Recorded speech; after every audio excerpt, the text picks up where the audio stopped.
우리 앞뒤 분들 함께 또 가정에서 옆에 계시는 분에게 주님의 사랑으로 축복합니다. 한번 인사 나누시기 바랍니다. 주님의 사랑으로 축복합니다. 주님의 사랑으로 축복합니다. 여러분 모두를 주님의 사랑으로 축복합니다. 오늘 본문의 말씀으로 표대를 향한 새로운 출발이라는 제목으로 말씀을 나누려고 합니다. 오늘 저희 교회 이제 사무총회가 있는 날입니다. 사무총회는 축제의 날입니다. 회의를 하는 날이지만 그래도 전년도에 한 해 동안 수고하셨다라고 격려하고 박수 쳐주는 귀한 날입니다. 근데 사실 그렇지 않을 때가 많습니다. 사무총회를 통해서 이거 이렇게 했느니 저렇게 했느니 잘못된 걸 지적하는 게 사실 잘못된 거를 지적하는 게 얼마나 눈에 많이 들어오는지 모릅니다. 그래도 우리가 더 격려하고 또 박수 쳐주고 더 하늘의 상급을 바라보면서 사무총회를 잘 진행해 나가야 될 것입니다. 물론 저희가 사무총회 때마다 제가 오고 또 너무 좋은 분위기로 또 회의할 때마다 긍정적으로 좋은 박수도 하시고 많이 그러셔서 너무 좋은데요. 그래서 올해 저희 교회 표에 해당하는 말씀을 짧게 말씀을 드리려고 합니다. 오늘 본문의 말씀은 사실 지난해에 빌립보서 강해를 하면서 제가 강조했던 그런 말씀입니다. 그래서 본문 강해에 대한 말씀보다 정말 올해 정말 우리가 새로운 출발을 하려는 그 말씀을 좀 드리려고 합니다. 여러분 지난 한 해 고생 많이 하셨습니다. 그 고생은 사실 아직 끝은 아니지만 그 수고의 인내에 대해서 하나님께서 충분히 보상해 주실 줄로 분명히 믿습니다. 성경은요 끝까지 인내하며 하나님을 추구한 자들에 대한 하나님의 간섭하심과 또 상주심에 대한 말씀들을 우리에게 가르쳐주고 있습니다. 히브리서 11장 6절 말씀에 보면 믿음이 없이는 하나님을 기쁘시게 하지 못하나니 하나님께 나아가는 자는 반드시 그가 계신 것과 그가 자기를 찾는 자들에게 상 주시는 이심을 믿어야 할지니라 라고 가르쳐주고 있습니다. 요즘 저희가 수요일마다 히브리서 11장의 말씀을 믿음의 선진들에 대해서 말씀을 나누고 있죠. 하나님은 그런 분이십니다. 우리의 마음이 어떤지를 다 아시고 거기에 따라서 상을 주시는 분입니다. 그 상을 분명히 준비해 놓고 계십니다. 이 땅에서 주시는 분도 있지만 하늘나라에서 주시는 분도 있고 이 땅에서 내가 못 받으면 우리의 자녀들을 통해서 얻을 수 있고 그 자녀의 후손에 이르기까지 하나님께서 계획하시고 약속하신 바를 이루어 주시고 분명히 베풀어 주시는 분이십니다. 우리는 그런 하나님을 믿고 있죠. 두 가지를 분명히 말씀해 주셨죠. 첫째는 하나님 반드시 그가 계신 것을 믿는 것이죠. 반드시 그가 계신 것과 두 번째 그가 자기를 찾는 자들에게 상 주시는 이심을 믿어야 할지니라. 그래서 인내심이 필요한 것입니다. 지난해 성경 문제를 한 번도 빠지지 않고 제출해 주신 10분이 상을 받았습니다. 11명, 저희 집사람까지 11명이 했는데 상은 안 줬어요. 올해는 그 2배인 20명이 꼭 상을 받으셨으면 좋겠습니다. 첫 주에 이제 많이 제출해 주셨거든요. 근데 첫 주에 제출 안 해 주신 분 밀린 것까지 제가 악착같이 또 다 받을 테니까 각오하시고 하시면 좋겠습니다. 제가 공식적으로 연말에 이제 상을 많이 드렸는데요. 공식적으로 이제 새번역 성경을 이제 사용을 하려고 하니까 지난해 새번역 성경을 상으로 10분에게 드렸습니다. 새번역으로 지금 성경을 읽으실 텐데요. 올해는 꼭 그 새번역 성경을 잘 모두가 다 받으셨으면 좋겠습니다. 근데 정말 중요한 것은 이런 상은 목회자에게 인정을 받거나 우리 장로님들이나 혹은 누구에게 인정받고자 열심히 하는 것이 아닙니다. 누구에게 인정을 받아야 하느냐면 하나님에게 인정을 받아야 되는 거죠. 하나님은 분명히 그런 상을 준비해 놓고 계시니까요. 하나님 앞에 인정받으시는 여러분이 되시기를 바랍니다. 지난 한 주간에 저희가 베델 특별 새벽 기도회를 했는데 한 20명 넘게 참여해 주셨습니다. 새벽 기도회 끝나자마자 7시에 또 생명의 삶 묵상하는 것을 또 올렸습니다. 그랬더니 그 뒤에도 또 다 나가셨다가 다시 들어오셔가지고 또 보시느라고 아마 한 주간 바쁘게 보내셨을 거예요. 아침 일찍부터. 거기에 이제 또 창세기부터 이 성경 통독 하루에 한 3장 혹은 4장을 읽게 되잖아요. 아마 하루만 빠져도 그 다음날 6장 7장 읽으시려고 그러면 또 바쁘실 거예요. 거기에 또 시편 필사까지 또 그 와중에 또 하신 분들도 계셔서 아마 지난주에 바쁘셨을 겁니다. 새해부터 정신없이 바쁜 한 주를 보내셨는데요. 올 한 해 정말 그렇게 성경 말씀을 붙잡기 위해서 바쁘게 보내셨으면 좋겠습니다. 말씀을 묵상하는 것과 거기에 덧붙여서 기도하는 것까지, 그렇게 성경 읽는 것과 묵상하는 것의 최종적인 목표가 부름의 상을 받기 위해서 그것을 차지하기 위한 출발이었다면, 이 부름의 상이 목표라면 최종적인 목적은 우리가 그리스도인다운 모습을 가지는 것이 최종적인 목적입니다. 목표는요, 상을 받는 것이고, 목적은 내가 그렇게 그리스도인다운 모습으로 변화되어져 가는 겁니다. 그리스도인답다라는 말에는 그리스도의 성품에 참여한 자가 되어야 된다는 겁니다. 이제는 내가 사는 것이 아니요 오직 내 안에 그리스도께서 사시는 것이다. 갈라디아서 2장 20절에 그렇게 고백하지 않습니까? 우리 집사님 또 이제는 내가 사는 것이 아니요 이제는 내가 없고 내 안에 그리스도께서 사는 겁니다. 나는 덤으로 사는 겁니다. 나는 새로 태어난 거예요. 새로 태어난 나는 나를 위해서 사는 것이 아니라 내 안에 계신 그리스도를 위해서 사는 것입니다. 그렇다면 내 생각이 앞서 나가면 안 되고, 내 마음이 앞서 나가면 안 되고, 하나님의 마음, 그리스도의 성품이 내 안에 체득되어져야 된다는 것이죠. 그래서 내 고집과 내 마음이 하나님의 마음보다 앞서지 않도록 늘 겸비한 마음, 겸손한 마음, 주님 앞에 엎드리는 마음이 우리에게 필요한 것입니다. 여러분, 가나안 땅을 정복하기 바로 전에 여호수아에게 여호와의 군대 장관이 나타나셔서 여호수아에게 무슨 말을 했는지 아십니까? 제일 먼저 가나안 땅을 이제 정복하려고 막 왔어요. 그 땅을 차지하면 됩니다. 여호와의 군대 장관입니다. 그 말은 여호와의 군대, 하늘의 이 천사들, 총사령관이 와서 도와주겠다, 겁내지 말고 두려워하지 말라, 내가 너와 같이 싸우겠다, 이 말을 해야 되는데 그런 말을 하지 않고 뭐라 그래요? 내 발에서 신을 벗으라. 여호수아 5장 15절입니다. 여호와의 군대 대장이 여호수아에게 이르되 내 발에서 신을 벗으라. 내가 선 곳은 거룩하니라 하니 여호수아가 그대로 행하니라. 왜요? 내 주장과 내 생각대로 움직이는 것이 신발입니다. 그러니까 신발을 벗는다는 것은 내 생각대로가 아니라, 내 고집대로가 아니라 하나님이 하시는 대로, 신발이 가는 대로 내가 따라가겠다는 의미입니다. 순종이라는 거죠. 하나님 말씀을 들으라는 겁니다. 하나님 말씀을 듣고 실천하라는 것입니다. 그래야 이길 수 있고, 그래야 그 땅을 차지할 수 있기 때문입니다. 그러니까 가나안 땅의 가나안 정복 전쟁은요, 정복 전쟁이 영토 전쟁이 아니라 영적인 전쟁인 겁니다. 지금 우리도 영적 전쟁을 치르고 있죠. 그런데 영적 전쟁에서 패배하는 이유는 내 발에서 아직 신을 벗지 않아서입니다. 그렇게 걱정하고 두려워하던 큰 성읍인 여리고성이 아주 기가 막힌 방법으로 무너졌어요. 모든 이스라엘 백성들은 저 큰 성읍을 어떻게 우리가 차지할 수 있겠는가 두려워했겠죠. 그런데 그 성을 하루에 한 바퀴씩 돌 때에 아무 소리도 못하게 했습니다. 왜요? 부정적인 말, 이런다고 무너지겠어? 라고 말 한마디 하면 부정적인 사고방식은 모두가 다 확산되죠. 그러면 그 성을 하루에 한 바퀴, 딱 하루에 한 바퀴씩만 6일 동안 돌도록 했잖아요. 한 3일, 4일째 가서는 아마 그 돈다고 무너지겠어? 하고 안 돌았을지 몰라요. 그런데 6일째까지 아무 소리 않고 하니까 하나님 말씀대로 돌았어요. 마지막 7일째 7바퀴 돌았죠. 그런데요, 그렇게 무너졌던 여리고성이 그 뒤에 조그마한 성인 아이성은 뭐 아주 별 볼 일 없는 성인데 거기서 대패하죠. 패배했어요. 왜요? 하나님 말씀대로 안 했으니까요. 그래서 아간의 범죄를 처벌하고 난 뒤에 아이성을 차지합니다. 그때 여호수아가 어떻게 해요? 이래서는 안 되겠구나 라고 생각하고 이스라엘 백성들을 이끌고 세겜이라는 곳으로 갑니다. 그리고 그 산에서 축복과 저주를 선포를 하죠. 그리심산 앞에서 축복을 선포하고 에발산 앞에서 저주를 선포해요. 두 산이 마주보고 있는 그 중간 세겜이라는 곳에서.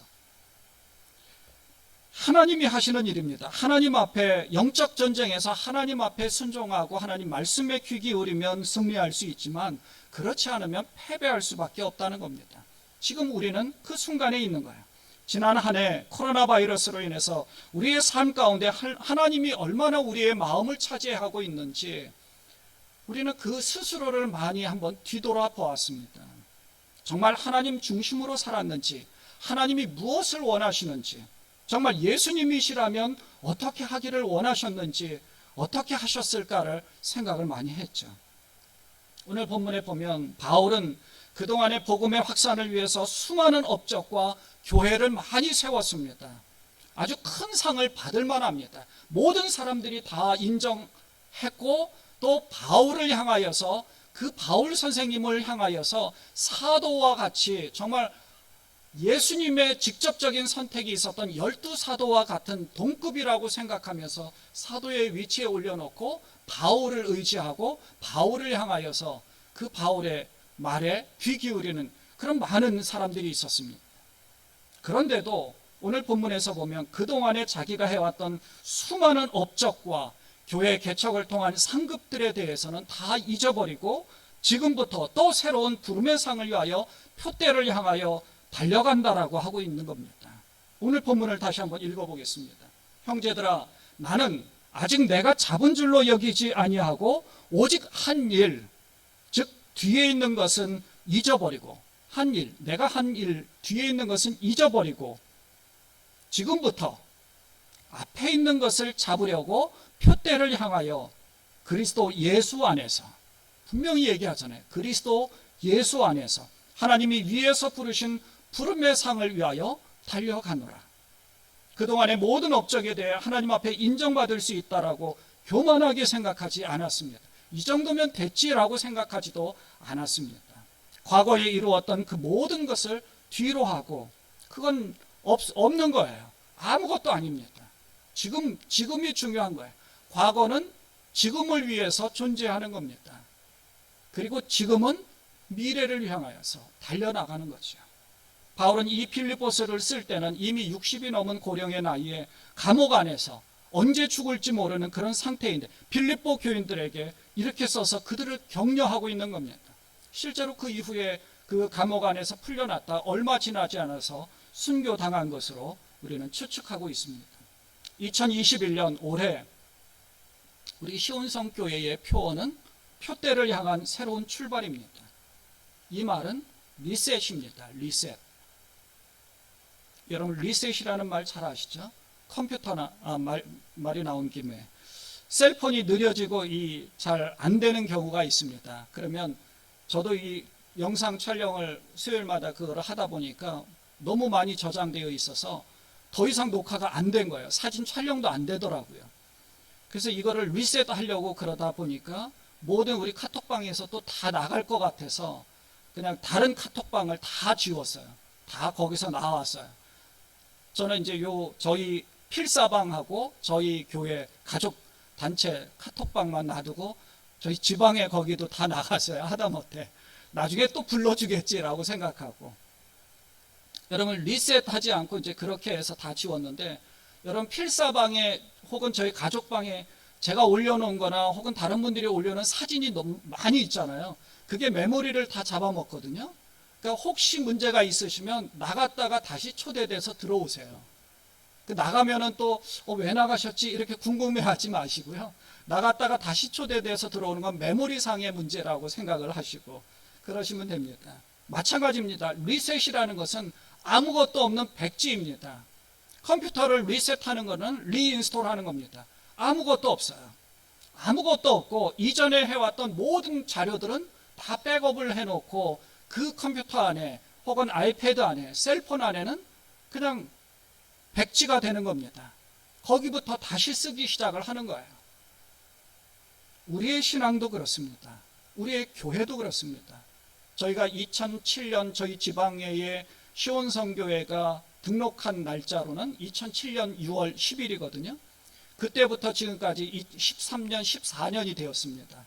그건 없는 걸로 치고 2021년 이제 출발한다라고 생각해서 지금부터 우리의 교회의 모습이 어떤 모습으로 만들어져 가야 될 것인가, 어떻게 해야 교회가 정말 건강한 교회, 아름다운 모습의 교회, 또 사랑 안에 그 사랑의 공동체의 모습을 가질까, 그걸 지금부터 만들어 가자는 겁니다.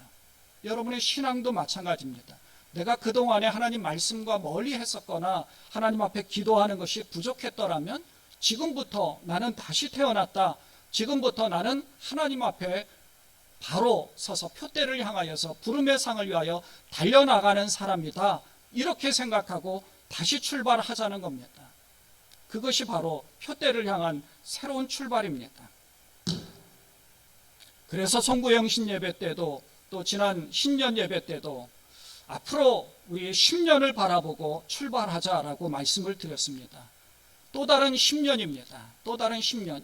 2021년이니까 2030년에 우리를 뒤돌아보면 10년 전에 코로나 바이러스로 인해서 우리의 상황이 굉장히 좋지 않았고 어려웠었는데 하나님이 지켜주심을 감사하고 새롭게 다시 출발했지.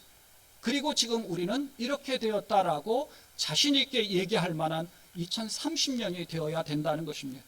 우리의 신앙도 또 우리의 자녀들도 또 우리의 교회도. 그래서 야곱이 일어나 베델로 올라가자라고 해서 영적 재무장을 다시 했습니다. 지난 한 주간의 베델 특별 새벽기도에 말씀을 나누었죠. 이스라엘 백성들이 세겜으로 가서 축복과 저주를 선포하면서 하나님 말씀 가운데 거하자라고 하였습니다. 그리고 영적 전쟁으로 가나안 땅을 차지했습니다. 그 출발점입니다. 그 출발점에 우리가 서 있는 거죠. 심리학 용어 중에 이 페르조나라는 말이 있습니다. 언젠가 말씀을 드렸었죠. 페르조나란 이 고대 그리스의 연극에서 연극 배우들이 쓰던 가면을 말합니다. 이 심리학 용어에서 그 페르조나를 따와서 이제 그걸 썼는데요. 배우들은요, 자신이 쓴 그 가면의 캐릭터에 충실하게 연기를 하며 역할 행동을 하죠. 그래서 연극을 보거나 드라마를 보면 정말 그 사람의 성품이, 그 사람의 성격이 그런 것처럼, 악역을 하는 사람은 길가를 지나가다가도 이 누군가가 막 침을 뱉어가지고 맞은 적도 있다라는 얘기도 하더라고요. 정말 그럴듯하게 연기를 한 겁니다. 그런 것과 같이 우리도 심리학적인 용어를 이 신앙의 상황에 끌어들어와 사용을 한다면 우리는 이 페르조나라는 가면이 외적인 가면으로 벗었다, 썼다를 반복하는 이중적인 측면이 아니라, 그걸 통해서 경건한 모양이 아니라 그 경건함을 갖추고 하나님을 추구하고 하나님을 만나기 위하여서 최선을 다하는 모습으로 바꾸어 가자라는 겁니다. 그래서 나는 이 세상을 좋아하는 사람이 아니었다. 과거를 잊는 거예요. 새로운 역할을 부여받은 겁니다. 여러분에게는 새로운 역할을 주신 거예요. 다시 태어난 겁니다. 페르조나라는 것은 그 역할에 해당하는 사명과 책무가 있는 겁니다. 매일 성경을 묵상하고 기도하는 모습에 가면을 쓰자는 겁니다. 아니, 엄밀하게 따지면 가면이 아니라 그렇게 변화하자는 거죠. 페르조나는 이런 뜻입니다. 사람마다 사회적인 역할에 따라 달리 행동하는 것을 뜻하는데 일종의 사명, 역할 혹은 책무라고 하는 겁니다. 그래서 아버지의 역할을 할 때가 있고 남편의 역할을 할 때가 있고 또 다른 사람, 목회자의 역할을 하고 친구들과의 역할을 하기도 합니다. 각기 행동은 달리하죠. 제가 여러분을 대할 때는 아주 인자하게 잘 대합니다. 목회자로 대하잖아요. 근데 아들들에게 가서는 그렇게 안 대하면 이중적인 페르조나의 가면을 쓰는 거죠. 그래도 아들들이 아빠는 그래도 목사님이야 라고 인정을 한다면 그래도 저는 나름대로 페르조나의 가면을, 역할을 잘 하고 있는 거죠. 저희 와이프가 그래도 당신은 목회할 때가 제일 좋아 라고 인정하면, 가끔 구사리도 맞지만, 그러면 그 역할을 해나가는 겁니다. 갈금만 집사님이 이제 투표를 하게 될 텐데요. 제가 말씀을 드렸습니다. 페르조나 장로상에, 여기에 제가 여러분 단체 카톡방으로 장로상에 저희 이제 사무총회 그 페이퍼를 다 드렸잖아요. 장로는 어떤 분이어야 된다라는 그 내용들이 있습니다. 그런 모습으로 이제 살아가야 되는데, 그런 페르소나의 경건한 좋은 가면을 쓰십시오라고 말씀을 드렸어요. 사실 이제 말씀드린 건 교회를 위해서 무슨 큰 일을 하시거나 무슨 뭔가를 계획하시는 것보다 그냥 우리 세 분의 장로님 다 좋은 성품의 장로님들이 계시는 것처럼 좋은 성품의 장로님이 되셨으면 좋겠습니다. 다른 거 다 둘째치고 딱 하나 좋은 인품을 가진 장로님이 되십시오. 딱 그거 하나 바라겠습니다. 그걸 위해서 기도합니다라고 하거든요. 말씀을 드렸습니다. 우리도 그렇습니다. 페르소나라는 것은 그 역할을 하는 겁니다. 나는 하나님 앞에 다시 태어난 자라는 모습으로 살아가야 되는 거죠. 하지만 인간의 속성상 화를 낼 때도 있고요. 분노심이 나올 때도 있고요. 순간적으로 그 욱하는 마음을 참지 못할 때도 있죠. 다 그렇습니다. 우리의 원죄가 해결이 되었다면 자범죄, 순간순간 지어지는 죄들도 늘 끊임없이 있다는 거죠. 그러나 그 순간순간 지어지는 모든 죄를 바로바로 잘 털어버려야 되는 거죠. 그래서 루터가 새가 와서 우리 머리 위에 새 집을 지을 수 있다라고 얘기하잖아요. 근데 새가 지푸라기 하나씩 가지고 올 때 이 지푸라기를 빨리빨리 털어버리지 않으면 새가 와서 머리에 둥지를 새 집을 짓는다고 말하지 않습니까? 그러니까 종교 개혁자들도 늘 그런 마음들을 가지는 거예요. 그래서 그러니까 집을 짓기 전에 털어버리라고 하지 않았습니까? 털어버리는 거죠. 그러나 우리는 경건한 모양의 가면을 썼습니다. 이중적인 가면이 아닌 내 성품상의 그런 책무, 사명이라는 페르소나의 가면을 썼습니다. 사명을 부여받았다는 것은 하나님 앞에 경건한 그리스도인의 모습으로 살아가야 한다는 것입니다. 여러분, 장로로 혹은 권사로 혹은 집사로 혹은 이 모든 걸 떠나서 성도로 부름을 받았습니다. 하나님께서는 제사장 나라가 되게 만들어 주시고 제사장 직분도 또 허락해 주셨습니다. 우리 모두는 다 그런 직분을 받았습니다. 이제는 내가 사는 것이 아니라 내 안에 그리스도께서 사시는 것으로 변화되어 출발해야 될 것입니다. 그래야 부름의 상을 받을 수 있습니다. 표대를 향한 새로운 출발을 변화된 자로, 사명을 받은 자로, 주님께서 우리에게 그리스도인으로 성도로 불렀다는 그 사실로 내가 참 성도로 주님을 만나기 위해서 달려나간다. 그런 여러분 되시기를 주님의 이름으로 축원을 드립니다.